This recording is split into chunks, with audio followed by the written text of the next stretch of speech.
So what's going on mga kuys? What's going on YouTube? So ngayon po papakita ko sa inyo how to modify your Babyliss trimmer. So abangan po.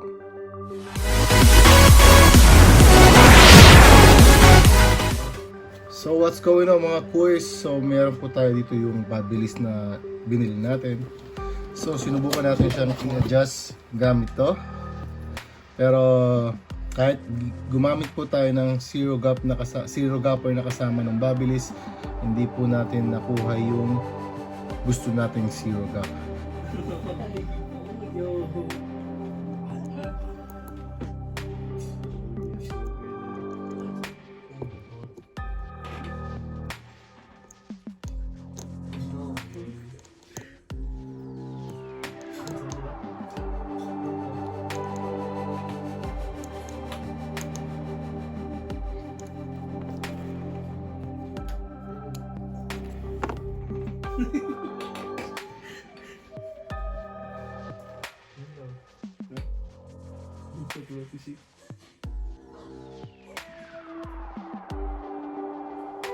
Making your blade zero gap.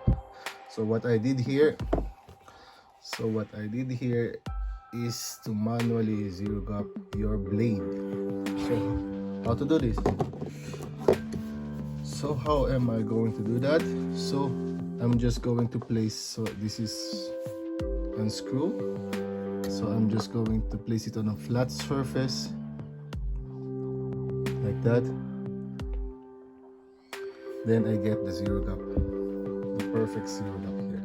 So ginawa ko po dito, i-manual ko po yan. So manual zero gap po yung ginawa ko dyan.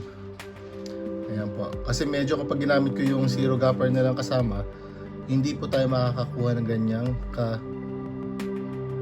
ka-close na gap.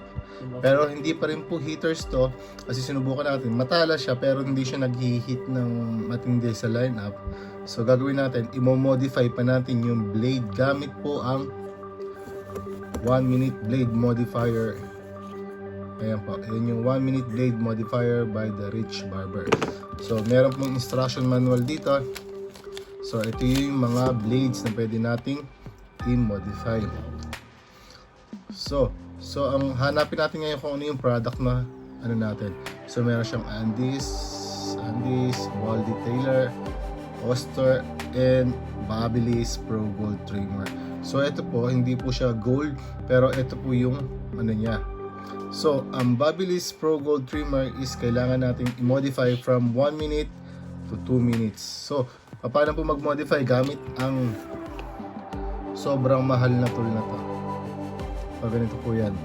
So alisin muna natin yung blade, and then pakita natin sa inyo. So itong blade pong na to, itong modifier na to, nabibili po to sa Amazon or somewhere sa States. Pero kung wala kayo outside the States, pwede kayo umorder ng blade modifier na to. Worth $30 to $35 po yan. So ganyan po kamahal itong tools na to or yung tool na to, at sana ma-modify natin ng ayos dahil sayang po yung bili natin dyan kung hindi magiging maayos yan. Pero nasubukan na po natin yan gamit yung aking Wahl blade. Ayan po yun. Makita nyo, ayan po yung modification. Yung nasa dulo, yun yung i-modify natin. Ayan po yung use niyan para maging manipis yung dulo, para maging heaters.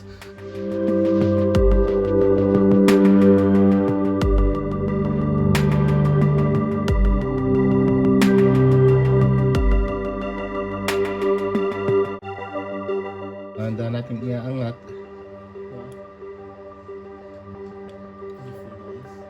So ayan po yung yung built ng ano yan.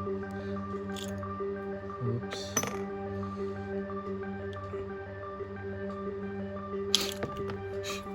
So hindi na muna gagalawin to. Ayan po siya. Ito po yung spring niya. So tabi muna natin yan. So paano po gamitin yan? So 1 minute blade modifier. Ito yung nakalagay dyan. Blade brand logo on this side. So ibig sabihin, ito yung blade. Usually may logo dyan. Parang katulad ng sa Wahl. Ito yung Wahl, ito yung logo. Ito walang logo kasi ito eh. Pero assume natin na may logo dyan sa likod na yan. So ibig sabihin yung side na to, ito yung ilalagay natin sa ano dito. Ayan. Dyan. So yan po yung proper na ano. Huwag nyo pong gagawin yung baliktad kasi masisira yung talim. So ang lang natin dito is panipisin yung dulo. Ate. Ayan. Ayan po. Makita nyo, medyo makapal pa yung dulo na yan. So, i-modify natin yung pinakadulo na yan. Ito. Itong part na to, yung pinakadulo na to, para maging heaters po siya. So, expect natin maging maayos to kasi sayang yung bili natin sa ano na yan, sa machine na yan kung hindi siya magiging heaters po. So, gagawin ko dito, lalagyan lang po ng isang patak ng oil. Clipper oil. Then, yung instruction niya 1 to 2 minutes. Ayan po, 1 to 2 minutes. So, magsisimula muna tayo sa 1 minute. So, ayan po, i-slide ko papasok dito. Ayan. So, once na naka-align na yan, kakaskasin lang po natin to. So, bibilang tayo ng 1 to 60 para sa 1 minute. So, 1, 2, 3, 4, 5.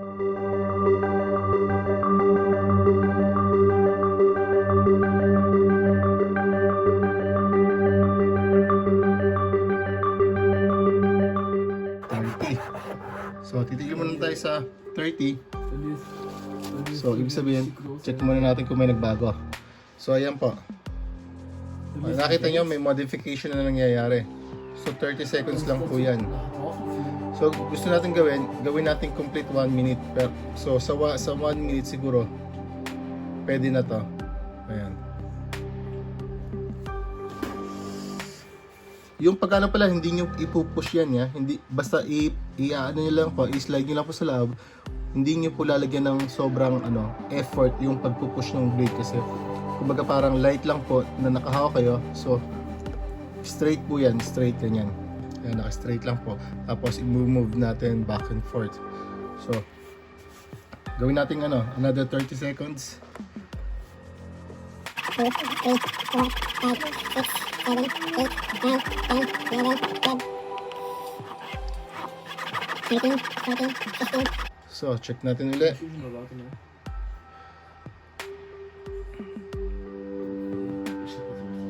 So, ayan po.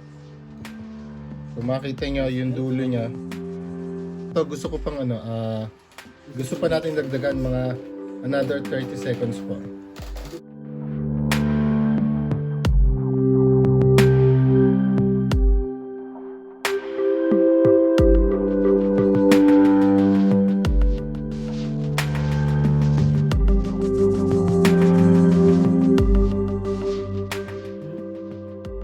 Ayan po, yan yung hinahanap nating modification.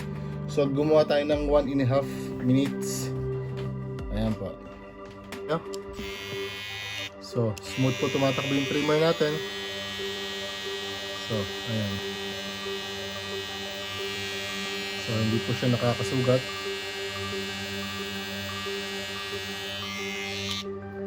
So ngayon nakakabit na to, testingin naman natin to kung okay na to.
Yan po yung naging lineup natin sa ano natin.